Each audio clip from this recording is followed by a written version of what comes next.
अमीर परिवार है। गाँव में ऐसी कार किसी और के पास नहीं। धक्का दे दिया। तभी मदन जो करीब 5-6 साल का था वह एकदम से। दोस्तों आज हम गोधली भाग 2 के पाठ संख्या 2 विष के दांत को पढ़ेंगे, जो एक कहानी है। दोस्तों इसके लेखक नलिन बिलोचन शर्मा है, तो हम इनका परिचय इनके मुंह से ही सुनते हैं। मैं नलिन बिलोचन शर्मा हूँ। मेरा जन्म 18 फरवरी 1916 को पटना के बदरघाट में हुआ था। मेरे पिताजी का नाम महामहोपाध्याय पंडित राम अवतार शर्मा है और मेरी माताजी का नाम रत्नावती शर्मा है। मेरी प्रमुख रचनाएं इस प्रकार हैं: दृष्टिकोण, साहित्य का इतिहास दर्शन, मापदंड, प्रेमचंद्र, संत परंपरा और साहित्य इत्यादि। यह कहानी विष के दांत तथा अन्य कहानियां नामकरण से ली गई हैं। मेरी स्कूली पढ़ाई पटना कॉलेजिएट से हुई है और मैंने पटना विश्वविद्यालय से संस्कृत और हिंदी में एमए किया है। मैं हरप्रसाद दास जैन कॉलेज, आरा, रांची विश्वविद्यालय और अंत में पटना विश्वविद्यालय में प्राध्यापक रहा हूँ। मैं पटना विश्वविद्यालय के हिंदी विभाग का अध्यक्ष 1959 में बना था और मेरी मृत्यु 12 सितंबर 1961 ईस्वी में हुई थी। दोस्तों कहानी शुरू होने से पहले मैं आपको इस कहानी के किरदारों से मिलाना चाहता हूँ। दोस्तों ये सेन साहब हैं और ये इनकी पत्नी है। इनकी 5 पुत्रियां हैं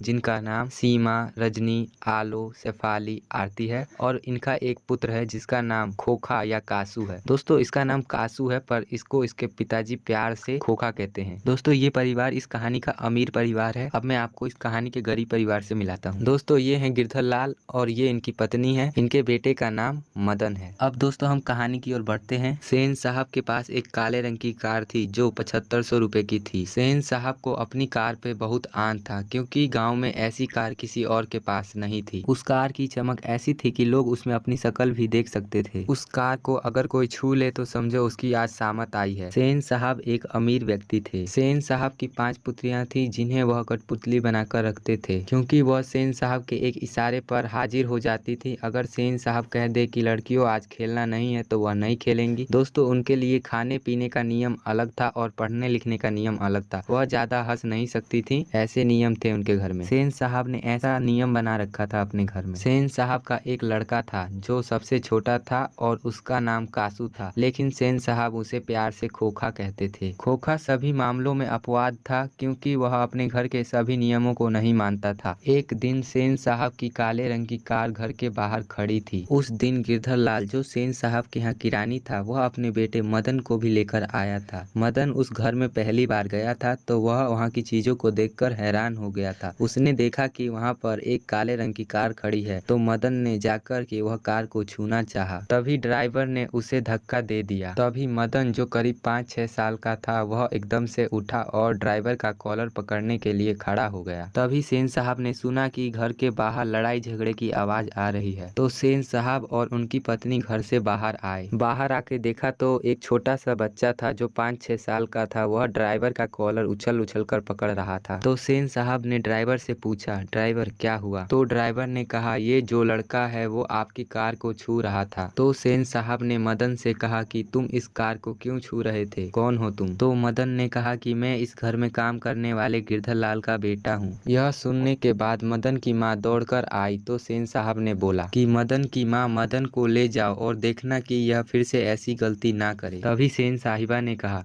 ऐसे ही बच्चे आगे चलकर चोर और डाकू बनते हैं। यह सुनकर मदन की माँ ने कुछ नहीं कहा, लेकिन मदन बहुत गुस्से में था तो मदन की माँ उसे लेकर चली गई। और जब ये बात गिरधर लाल को पता चली तो उसने सोचा कि मदन ने आज तो उसके मालिक के घर पर ही लड़ाई कर ली है। तो मदन के पिता ने मदन को रात में बहुत मारा तो मदन बहुत चिल्ला रहा था, बचाइए बचाइए। तो यह सब सुनकर सेन साहब और उनकी पत्नी जो सोए हुए थे उनकी नींद खुल गई और सेन साहिबा ने कहा, कमबख्त कौवे की तरह चिल्ला रहा है, भिखमंगा कहीं का। जब खोखा छोटा था तो उसके पिता सेन साहब सोचते थे कि ये मेरे नाउम्मीद बुढ़ापे की आंखों का तारा है। खोखा घर में बनाए गए नियमों में अपवाद था क्योंकि यह सेन साहब का एकमात्र लड़का था जिससे सेन साहब को उससे बहुत लाड था। खोखा छोटा होकर भी अपनी सभी बहनों को मार देता था और महंगे सामानों को गिराना या तोड़ना इसके लिए आम बात थी। एक दिन की घटना थी, सेन साहब के घर पर उनके दोस्त आए थे और सेन साहब उनसे बैठकर बातें कर रहे थे। वह आपस में इधर उधर की बातें कर रहे थे। तभी उसमें से एक आदमी ने बोला कि मैं तो अपने बेटे को डॉक्टर बनाऊंगा। तो दूसरे ने बोला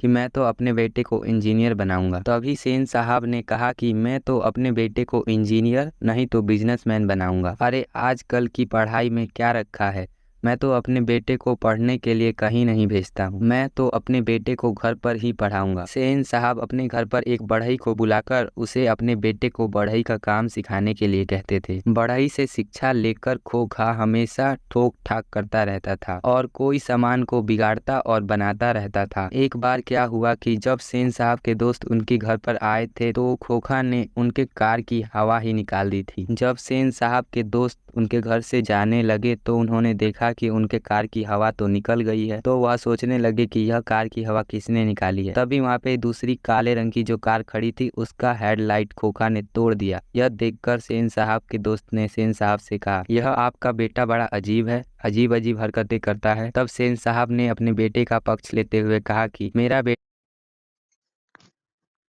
इसीलिए उसने इसे खोल दिया। मेरे बेटे के अंदर इंजीनियर के गुण हैं। अगले दिन मदन गली में लट्टू नचाने का खेल खेल रहा था। वहीं पर आ गया अमीर बाप की औलाद कासू। कासू ने अकड़ के कहा कि मैं भी खेलेगा। मदन उसके घर वालों से गुस्सा था, इसलिए उसने खिलाने से मना कर दिया। तभी कासू ने मदन के ऊपर हाथ उठा दिया और उसके बाद ये दोनों आपस में लड़ने लगे। यह दोनों आपस में कुत्ते की तरह लड़ रहे थे और इस लड़ाई में मदन ने खोखा के 2 दांत तोड़ दिए। जब ये लड़ाई हो रही थी तो मदन के जो दोस्त थे वो उन लोगों को लड़ते हुए देख रहे थे, लेकिन बच्चों ने उन्हें नहीं रोका और कहा कि जब गलती किया है तो सजा तो भुगतनी पड़ेगी। इसलिए कहा जाता है कि जब महल वाले और झोपड़ी वालों में लड़ाई होती है तो जीत महल वालों की होती है। जब झोपड़ी वाले महल वालों की मदद अपने ही खिलाफ करते हैं, पर यहाँ पर किसी ने भी मदद नहीं की। जब ये बात सेन साहब को पता चली तो सेन साहब ने मदन के पिता गिरधर लाल को अपने काम से निकाल दिया। अब मदन बहुत डर रहा था कि उस दिन सिर्फ कहासुनी की वजह से उसके पिता ने उसे खूब मारा था, तो आज तो उनके मालिक के बेटे को मार दिया और उसके 2 दांत भी तोड़ दिए हैं, तो आज पता नहीं पिताजी क्या करेंगे। यह सोचते हुए ये इधर उधर टहलता रहा और रात हो गई। अब मदन डरते डरते घर पहुंचा और अंधेरे में ही जल्दी जल्दी खाना खा लिया। तभी मदन को कुछ आवाज सुनाई दी कि उसके माता पिता कुछ बातें कर रहे थे, लेकिन यह बात मदन के बारे में नहीं थी। खाना खाने के बाद जैसे ही मदन धीरे धीरे घर से बाहर निकल रहा था तो मदन एक बर्तन से टकरा गया और एक टन की आवाज आई, जिसे सुनकर गिरधर लाल और उसकी पत्नी बाहर निकले। बाहर आकर देखा तो मदन नीचे सिर करके चुपचाप पिताजी के सामने खड़ा था और लगातार ये सोच रहा था कि आज तो गया। लेकिन इसके पिताजी ने इसे नहीं मारा और गोद में उठा लिया और बोले, वाह मेरे शेर, एक तुम हो जो कि मालिक के बेटे को मारते समय भी नहीं सोचे, और एक मैं हूँ जो अपने मालिक की गालियां सुनने के बाद भी उनका गुणगान करते नहीं थकता।